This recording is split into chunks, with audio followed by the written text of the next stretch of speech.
안녕하세요. 꼬레인TV입니다. 이번 시간에는 초심 프로젝트 1, 비트코인을 알아보자라는 시간을 가져보도록 하겠습니다. 그럼 시작해 보도록 하겠습니다. 비트코인의 탄생 배경, 나카모토 사토시라는 사람인데요. 이분이라고 추측하고 있죠.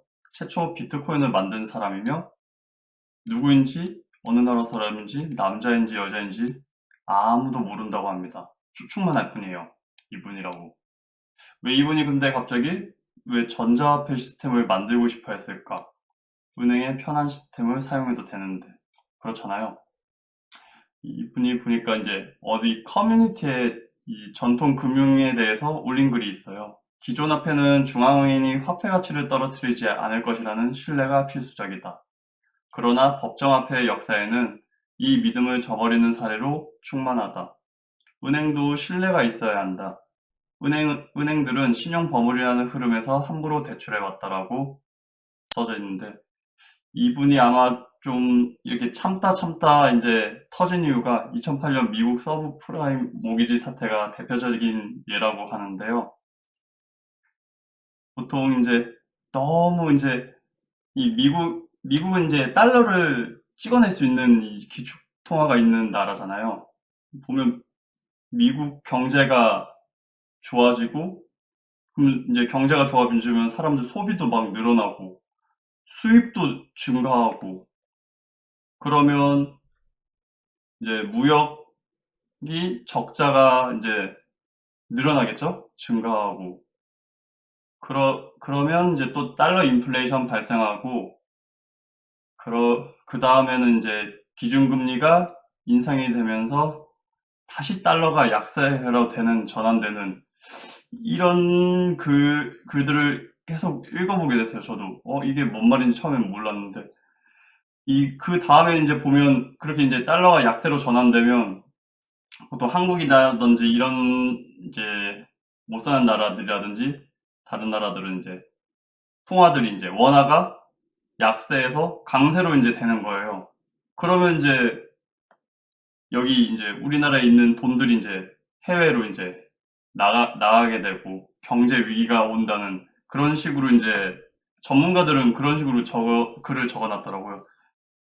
그게 이제 반복되어 온 것 같아요. 계속 반복되다가 2008년에 탁 터지니까 너무 이 만든 사람이 이걸 계속 생각해 오고 있다가 그날 이제 2008년도 11월 1일 날 아무 전문학자들, 뭐 전문가들한테 이제 메일을 보냈나 봐요. 9장짜리 논문, 백서라고 하죠. 사토시 백서. 처음에는 이제 관심이 없었는데 나중에 이제 점점 이제 이분 이제 계속 이제 읽어서 이제 널리 배포되다 보니까 거기에 대해 이제 맞는 사람들이 또 나오고, 이걸 한번 알아봐야겠다. 이거 써보자 해가지고 그런 게 퍼지다 보니까 관심을 가진 게 한 저는 그때 2017년부터 저는 알았던 것 같아요. 그 전까지는 저도 몰랐거든요. 보면 이제 중앙화된 자본 시스템의 문제점을 비트코인으로 반드시 해결하겠다는 의지가 담겨 있었다고 하더라고. 그 사토시 백서를 저도 봤는데 좀 어렵긴 어렵더라고요. 그거 보는데 좀 시간이 엄청 오래 걸린 것 같아요. 이해를 좀 못해. 일반 사람들은 좀 이해하기가 어렵고, 컴퓨터 계통의 학과를 나왔거나 뭐 교수님들은 좀 잘 알 수 있을 것 같아요. 네, 제가 보니까 좀 어렵긴 하더라고요. 이분이 2009년 1월 3일 첫 채굴에 성공하면서 비트코인 네트워크가 시작되었습니다. 이 비트코인의 탄생에 대해서는 많이 저도 생각을 해오고 이렇게 어떻게 해서 이거 글을 쓰게 될까 했는데, 제가 이렇게 생각해 본 배경으로는 화폐 개혁을 하고 싶은 게 엄청난 그 사람들의 이렇게 그 개발자들이라든지 이제 암호화폐 그러니까 이걸 미리 생각해 놓은 사람들은 그걸 가지고 있다가 이 기득권들이 가지고 있는 이 금융 이 시스템을 이제 새로 만들고 싶은 거예요. 이 전자화폐로. 아무도 건들 수 없는, 안전하고, 예. 뭐 미국 막 달러만 찍어내면 다 할 수 있는 그런 세상이잖아요, 지금. 그게 이제 싫었던 것 같아요. 이분일지 모르는데 하여튼 그런 배경이 있다고 하네요. 예. 암호화폐의 꽃은 블록체인이라 하더라고요. 그렇죠? 블록체인. 이 그림으로 보면 이 중앙에 있는 은행에 모든 사람들이 신뢰와 믿음을 가지면서 여기에 제3자 입장에 돈을 넣고 빼는 그런 거래를 하고 있잖아요. 그걸 없애겠다. 이 은행을 없애고 이 개인들 P2P 개념으로 블록을 만들어서 거래를 하나씩 만들면 이렇게 엮어서 누구나 다 볼 수 있는 공통된 그런 내용들이 다 가질 수 있는 네, 위변조가 어려운 그런 내용인 거죠. 분산 컴퓨팅 기술 기반의 데이터 위변조 방지 기술이다. 기존의 방식은 모든 거래 내역이 은행의 중앙으로 저장되게 되어 있습니다. 거래를 하려면 신뢰와 믿음이 있어야 하는데 그 증명하는 방법이 제3자인 은행이라는 곳에 있다고 하네요. 블록체인도 거래 내역을 저장하는데 방식이 전혀 다릅니다. 중간자 역할을 하는 은행이 사라지죠. 여러 명이 거래 내역을 저장하는 방식입니다. 기존 은행은 중앙에 서버를 두는 방식이기 때문에 내역들을 위조해 해킹하는 사건들이 종종 뉴스에선 들리곤 하는데요. 몇 번 나오긴 하죠. 뉴스에서 해킹됐다고. 근데 그것도 보면 해킹이 뭐 비번, 뭐 보이스피싱 때문에 이렇게 당했다거나 하는 거지. 웬만해서는 해킹 당했다는 말은 솔직히 없었던 것 같아요. 맞죠? 혹시 그러고 보면. 블록체인은 네트워크상에서 나쁜 행동을 하려면 위의 내용과 같이 여러 명이 데이터를 가지기 때문에 해킹하려면 되게 어렵겠죠? 데이터를 다 가지고 있는 거예요. 이게 지금 4명만 그려져 있는데 여기도 있고 여기도 있고 여기도 있고 계속 있는 거죠. 네, 블록이 계속 만들어지면서 채굴도 하고 그러면서 계속 이분들이 다 가지고 있다고 생각했어요. 그럼 이 사람들 것도 다 위변조를 해야 되잖아요. 그럼 계속 어렵겠죠? 왜냐하면 계속 만들어지고 있으니까 블록은 계속 꼬리를 물고 네. 해킹하려면 그럼 계속 다 해야 돼요. 엄청 어렵겠죠. 그래서 어렵다는 거거든요, 해킹이. 계속 블록체인은 꼬리에 꼬리를 물고 계속 되고 있으니까 해킹을 한 사람들은 자원이 막 무한정으로 있는 거 아니잖아요. 맞죠? 컴퓨터 엄청난 좋은 컴퓨터로 해야 되거든요. 지금 뭐 양자 컴퓨터는 안 나왔지만 좋은 컴퓨터 아닌 이상은 계속 돌리면서 해킹해야 되는데 이것도 만들어지고 있어. 뭐 11개가 만들어져 있는데 블록이 뭐 두 번째부터 해킹하고 싶어. 그럼 두 번째부터 11개까지 해킹하면 될 줄 알았는데 계속 여기도 나가는 거죠. 그러면 자원은 없는데 이러다가 이제 포기할 수도 있잖아요. 그러니까 보면 이런 속도보다 채굴해서 보상 및 수수료를 받는 게 더 나으니까 해킹하는 사람보다 그냥 채굴을 하자. 좋은 컴퓨터로 보상하고 이제 수수료를 받자. 그래서 아마 해킹한 사람이 그렇게 많지는 않다고. 해킹 되더라도 비트코인이나 뭐 블록체인에서는 개인 키를 분실하거나 그렇게 이제 비밀번호 이런 걸 분실해서 그런 거지. 블록체인 자체가 해킹당하는 건 거의 없었던 것 같아요. 그런 일은 없었다고 하더라고요. 뉴스에서도 제가 뭐 블록체인 비트코인을 안 지는 얼마 되진 않았지만 솔직히 제가 막 뉴스도 보고 해봤는데 블록체인 자체가 해킹됐다는 건 잘 모르겠어요. 있으면 좀 나중에 뭐 알려주세요. 저 진짜 모르거든요. 네, 블록체인은 여기까지만 설명하면 될 것 같아요. 비트코인 사토시 백서를 한번 참고해서 한번 알아봤는데요. 이 개인이 이제 아까 그림으로 봤던 거 개인 은행을 통하지 않고 바로 한다는 그게 큰 뜻이죠. BIT, COIN, 비트와 코인의 합성어, 비트코인 뭐 이거 누구나 다 알고 있는 내용이죠. 블록 생성의 결정 방식 이게 참 중요한데요. POW, Proof of Work, 일명 작업 증명 방식의 합의 알고리즘, 합의를 해서 돼야 된다. 거래 내역을 보통 트랜잭션이라고 하는데요. 이건 최소 단위, 거래가 될 수 있는 최소 단위를 말하는 거고요.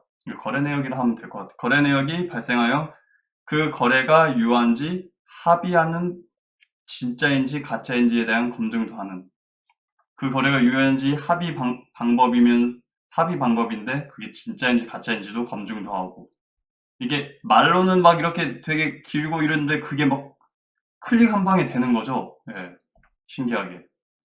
거래 내역을 기록한 블록을 생성하고 그 대가로 암호화폐를 얻는 행위를 마이닝, 채굴이라 하죠.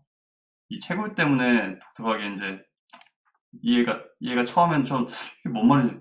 채굴은 이메일 논스, 어떤 숫자 값을 대입하여 얻은 결과값이 제시된 타겟보다 작은 결과값이 나올 때 무한 반복 작업 실행이 된다고 하는데 이게 보면 이게 채굴할 때 이제 해시 함수를 쓰는데 해시 함수는 어떤 뭐 a라는 걸 입력하면 64자리로 64자리로 0에서 9까지 숫자 a에서 f까지 혼합해가지고 그게 이렇게 암호화돼서 이렇게 나와요.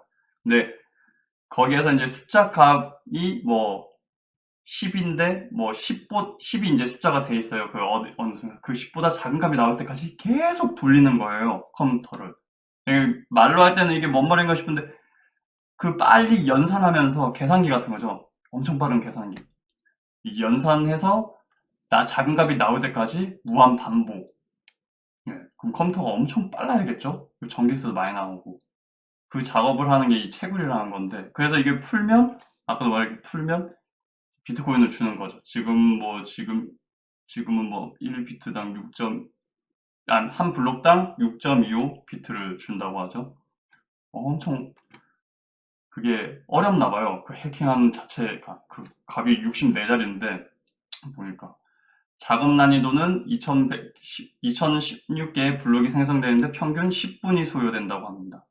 어이구 10분 이 블록이 한 블록당 비트코인 6.25개 아까 말한 게 거래 수수료의 합이 보상된다. 6.25개와 수수료 합이 보상되니까 해킹하는 것보단 채굴을 하겠죠.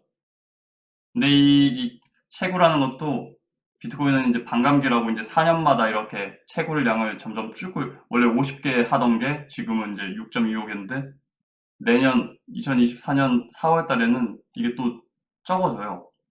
네, 3.125개인가? 네, 그 정도로. 점점 적어지니까 반감기 4년마다 이렇게 그게 오르는 그런 타이밍이 또 맞았나 봐요. 그것도 나중에 다음 시간에 또 설명할 건데 이 세부당이 뭐 1 비트코인, 뭐 0.01 BTC니까 센티코인, 밀리코인, 마이크로코인, 사토시. 굉장히 쪼개지는 단위죠. 보통 그냥 알아만 두면 될 것 같아요. 이게 이제 지금 사토시가 처음 발행할 때 2100만 개로 한정돼 있는데 지금 한 2000만 개 정도 채굴된 상태니까 2140년에는 모든 비트코인이 채굴 완료된다고 하네요. 이, 이 전까진 계속 이렇게 변동성이 있을지 저도 이 비트코인의 그 시세 이거 하는 거는 잘 모르겠어요. 아직까지. 네, 이걸로 추측을 할 수 있는 건지. 이거 비트코인 해시함수 SHA256 해시함수를 한번 보여드리려고 써요. A를 딱 입력하면 이렇게 바뀌죠. 엄청 길죠. 그다음에 띄우기만 해도 스페이스만 눌러도 또 바뀌어요.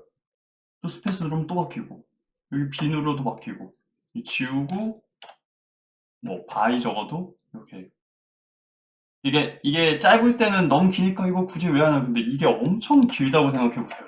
엄청 길고 64자리보다 더 긴 걸 암호화한다 생각하면 엄청나죠 이거. 좋잖아요. 이것도. 네, 나쁜 것 같진 않아요. 네. 실로도 8, 9 이런 식으로 암호화 되는 거 보여드리려고 한번 했습니다. 비트코인 두 번째인데요. 트랜잭션은 최소한의 거래 내역에 공개키 퍼블릭 키는 계좌번호, 개인키 프라이빗 키는 비밀번호, 해시는 뭐 암호화에 쓰이는 함수 아까 말씀드린 이 하나의 트랜잭션. 전 사용자의 공개키와 거기에 해싱된 거, 전전 사용자의 서명 이를 다음 트랜잭션에 갖다 놓고 그 다음에 다음 사용자의 공개키 해싱해서 어떤 코인의 끝부분에 추가를 하는 거예요. 이건 계속 반복되고 있는 거죠. 계속 반복되는 추가한 후 그 코인을 받은 사람은 이제 서명을 하고 검증을 해서 소유권을 알아가는 거죠. 네. 그 다음에 계속 연계되는 거예요. 이 행동을 하나의 행동처럼 보이지만 계속 반복해서, 네. 그래서 이렇게 하나씩 하나씩 계속 만들어지는 거거든요. 또 하고 또 하고. 그런 원리로 된다는 걸 알고 계시면 될 것 같아요. 비트코인 세 번째인데요. 블록체인과 더불어 이중 지불에 대한 검증 방법, 타임스탬프. 이 이중 지불이 뭐냐면 A하고 B라는 사람이 있는데, A하고 B라는 사람, A가 B한테 10,000원을 줬는데요. 근데 또 A가 C라는 사람한테 10,000원을 또 준 거예요. 근데 A의 그 지갑 안에는 10,000원밖에 없었는데, 그렇게 이중 지불이라는 게 된다 하더라고요. 그걸 안 되게 해야 되잖아요. 보면 새로운 뭐 화폐를 쓴다고 하면 그게 안 돼야 되는데 되면 안 되니까 이 블록체인 방법과 뭐 타임스탬프, 이것도 원래 있던 방식이라 하더라고요. 시간을 이렇게 딱 블록에 이렇게 지정해 주는데 이렇게 해싱, 그 전에 것도 계속 오는 거죠. 와서 암호하고 다시 또 넘기고 계속 순서대로 해시에 그 이전 해시를 추가하고 블록 안에 있는 같은 시간대에 생성된 데이터도 기록 증명하여 추가합니다. 계속 이렇게 추가하는 거죠. 컴퓨터 시간을 몰래 변경한 후 거래가 일어난 시간을 조작할 수도 있다. 이것도 마찬가지로 블록 안의 데이터, 거래 내역을 변경하고 싶으면 그 체인에 길게 연결된 모든 데이터를 계속 이런 게 있을 거 아니에요. 계속 가면서 변경해야 되니까 여기 있는 걸 하려고 하면 여기 계속 연결된 걸 다 해야 되니까 시간도 많이 걸리고 그냥 힘들어서 포기하겠죠. 아까 말한 대로 이 블록체인 이상에서는 그걸 알려드리고 싶어서 한번 준비해봤습니다. 비트코인 뭐 온체인 지표 제가 한번 준비해봤는데요. 매사리 차트를 한번 참고해봤어요. 비트코인 해시레이트라고, 비트코인을 거래하는 데 있어서 컴퓨터 연산 처리 능력을 의미합니다. 컴퓨터는 연산 처리 능력을 갖고 있는 기계죠. 네, 계산기, 엄청 빠른 계산기. 수치가 클수록 전력 사용량이 크며 네트워크 보안이 강화됩니다. 채굴 난이도에 따라서 어려우면 해시율이 높아질 것이며, 이는 비트코인에 관심이 높아지고 채굴자들도 증가하고 시장에서는 비트코인의 가격에 좋은 영향을 미친다고 생각합니다. 보면 이게 비트코인 이게 해시율인데요. 연산 작업을 계속 했다는 거죠. 이게 보면 제일 중요한 건 이제 우상향하고 있다는 거예요. 맞죠? 이렇게 막 굴곡이 있는데 우상향하고 있죠? 나쁜 건 아닌 것 같아요. 지금 시장이. 지금 가격이 안 좋지만 계속 우상향하고 있다는 건 발전하고 있다는 거죠. 예, 사람들이 버리지도 않고 이 비트코인에 대해서. 온체인 지표 두 번째는 비트코인 활성화 주소, 액티브 어드레스라 하더라고요.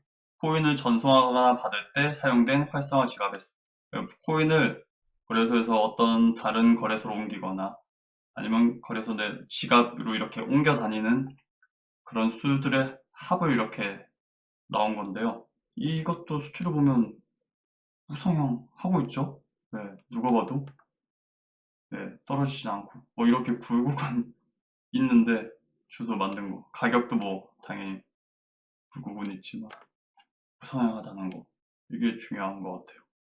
관심이 계속 있다는 거죠. 거래도 하고 있고. 온체인 지표 세 번째는 비트코인 트랜잭션 볼륨. 블록체인에서 이루어지는 거래 내역의 수량, 거래량. 보면 가격이 오를 때는 거래량이 많았던 거는 사실인 것 같아요. 가격이 이제 하얀색 선이고, 이 거래량에 따라서 지금은 좀 내려와 있는 건 사실인데, 그래도 지금, 예, 보면 뭐 다 내려왔죠? 이렇게 내려왔을 때. 이럴 관심이 없고 사람들이 다 죽어라, 죽는다, 이거 사기다, 이럴 때, 만약에 투자자라면, 야수의 심정을 가진 사람이라면 이럴 때 이제 들어가 있어야 되죠. 네, 저는 그렇게 생각됩니다. 비트코인 반감기라고 이 채굴 보상이 반씩 줄어드는 그런데 이게 4년마다 한 번씩 있다 하더라고요. 트위터를 이제 보다가 요새 트위터를 좀 많이 하는데 거기에 좀 좋은 자료들이 좀 많더라고요. 반감기 때마다 보면 이분도 이렇게 설명해 놨죠. 반감기 때 이렇게 올랐다. 반감기 때 이렇게 올랐다. 반감기마다 이제 채굴 보상은 반씩 줄어드는 거죠. 거의 보상이 0에 가까워지겠죠? 2024년 4월달, 4월이나 5월인지는 모르겠는데 이때도 반감기 때 그 전에 들어가 있으면 좀 수익률이 그래도 나오지 않을까 예상하더라고요. 이런 식으로 반씩 점점 줄어드는 그게 이제 비트코인 그래서 기대를 하고 있더라고요. 네, 내년 4월. 요번 년에는 그렇게 따지면 올라가진 않는 좀 이렇게 횡보적으로 하지 않을까라도 생각은 드는데 그건 또 모르죠. 저도 알 수 없는 내용이고. 예, 투자를 한다면 비트코인이나 이더리움이겠죠. 예, 지금은. 아니면 시가총액 높은 그런 알트코인 이벤트가 많은 몇 월 뒤에 뭐 이벤트가 나올 것 같은 그런 걸 투자하면 돈은 벌 수 있겠죠. 예. 예, 비트코인이 워낙 이 거래하고 이렇게 하는데 느리다 보니까 전송 속도가 라이트닝 네트워크라는 게 있더라고요. 그러니까 이 블록체인 안에서 모든 걸 다 해결하려고 하니까 너무 느린 거예요. 온체인이죠? 온체인 상에서. 약간 오프체인 위에 레이어 이게 1이면 레이어 1이면 이게 레이어 이제 2. 이 위에서 체인 아닌 바깥에서 이 거래하는 걸 하고 결과값만 이 밑으로 여기 결과값만 입력해서 블록체인에 결과값만 남기는 이 안에 있는 과정들은 레이어 2에서 오프체인에서 하고 여기서 다 하려니까 너무 느려서 방법을 생각해낸 방법 같더라고요. 그러니까 암호화폐인 비트코인 기반 코드를 바꾸지 않고 네트워크에 추가로 층을 더해 비트코인의 느린 거래 속도에 따른 확장성 문제와 높은 정성 수수료를 문제를 해결하기 위해 등장한 기술이다. 비트코인 거래는 네트워크에서 발생하는 모든 전송 내역을 블록체인에 저장하는 온체인 방식이므로 거래 속도가 느리다. 그러나 라이트닝 네트워크는 수백, 수천 건 이상의 거래를 별도의 채널에서 처리한 후 그 결과값만 단 한 번, 그러니까 열고 닫을 때마다 결과값만 한 번, 거래 하나하나마다 결과값을 하면 느리니까 엄청 많은 그 거래건을 여기서 열어서 하고 내려가지고 결과값만 딱 하면 빠르다는 거예요. 거래 속도 빠르고 수수료도 절감할 수 있다. 즉 모든 거래가 종료되면 채널을 폐쇄한 뒤 최종 정상 결과 한 건만 블록체인에 기록하기 때문에 확장성 문제를 해결할 수 있는 것이다. 이 비트코인을 이렇게 하나 알아보면서 한번 제가 느낀 점 한번 적어봤는데요. 보통 2017년에서 28년에 많이 아셨을 거예요. 암호화폐라는 게. 누군가는 사기라고 하고 투기 세력들의 누름판 소식들로 도배도 되기도 하고 투기로만 생각하고 앞뒤 보지 않고 도박판에서 잭팡 나오기를 바랬던 사람들이 있는 반면에 진짜 이런 사람들 막 투자만 하고 막 이 새로운 이런 화폐 개혁에 대해서 받아들이고 공부하고 성실하게 노력한 소수의 사람들은 큰 부와 명예도 얻었다는 글을 뉴스에서도 보고 그래서도 봤어요, 제가. 네, 그런 것 같아요. 그 사람들은 소수고 이걸 받아들여서 공부해보고 자기 것을 만든 사람들은 투자에서도 성공하기도 하고 보면 네, 누구에게 정보도 알려주기도 하고 유튜브라든지 책으로도 되고 그 소수의 사람들이 되기 위해서 우리가 어떤 행동을 해야 하며 어떤 생각을 하며 살아가야 하는지 진지하게 고민도 해봐야 된다고 생각해요. 저도 좀 그렇거든요. 보면 받아들일 때 이거는 좀 사기 같고 좀 보수적으로 보는 편이 있는데 그래서 좀 생활하는데 힘들게 생활하지 않았을까. 보통 성공한 사람들이라든지 명예를 얻은 사람들은 이 받아들이는 태도부터가 다르더라고요. 열려있는 마음. 그게 굉장히 중요한 것 같아요. 열어둬야 돼요. 모든 일에 좀 긍정적인, 낙천적인 생각을 가져야 되고요. 이거 뭐 비트코인하고 상관없지만 이거는 진짜 맞는 말 같아요. 좀 어른들의 말도 들어보면 맞는 부분이 상당하고요. 보면 이 비트코인 이런 게 지금 나오니까 화폐개혁, 저는 이 화폐개혁이라고 생각하거든요. 권력을 유지하고 싶은 금융깡패, 달러깡패, 미국. 맞죠? 달러만 찍어내면 모든 게 다 되는 이 나라죠. 그 다음에 이 각국의 중앙은행과 정부들이 뉴스 보면 나쁜 이미지를 만들어서 자기들이 만들어 놓은 세상에 들어오지 못하도록 하는.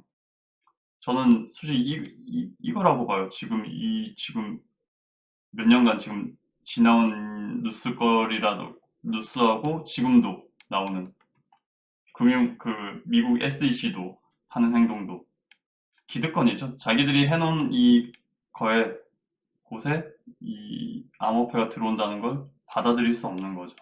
네. 이게 받아들이면 안 되잖아요. 달러가 계속, 그래서 이제 뭐 스테이블 코인이라든지 몇 개가 나오죠. 나오는데 자꾸 규제는 또 있고, 이게 증권이야, 아니야 하면서 계속 때리고, 뭐 기소할 거라고 하고 있고, 뉴스 보면. 그런 것 같아요. 이거를 해야 되는 게 맞는 것 같아요. 이제 받아들여야 되는 것 같아요. 저는 한 10년 안에 종이화폐도 쓰고 비트코인, 암호화폐도 쓰는 사회로 갈 거라고 봅니다. 네. 그래서 미리 받아들이고 공부한 사람들이 더 여기에 대해서 더 잘 알고 있으면 미리 뛰어든 거니까 뭐든지 선점해야지 나중에 성공도 하고 편안해지는 삶을 살 수 있잖아요. 그러니까 비트코인을 공부하면서 그런 것도 많이 생각해 왔던 것 같아요. 예, 생각해 보고 지금 하고 있거든요. 비트코인을 또 공부해 보니까 이더리움이 뭔지도 알고 싶어지고, 이더리움을 하면 나중에는 이제 좀 다른 부분에서도 좀 공부하고 싶은 마음이 계속 생길 것 같긴 해요. 다음 시간에 아마 이더리움을 한번 공부해서 한번 또 제 나름대로 생각과 그다음에 제가 머릿속에 넣어진 내용들을 한번 끄집어서 영상을 한번 제작해 보도록 하겠습니다. 네, 영상 끝까지 들어주셔서 봐주셔서 감사합니다. 다음에 또 좋은 내용으로 알차게 찾아뵙도록 하겠습니다. 네, 감사합니다.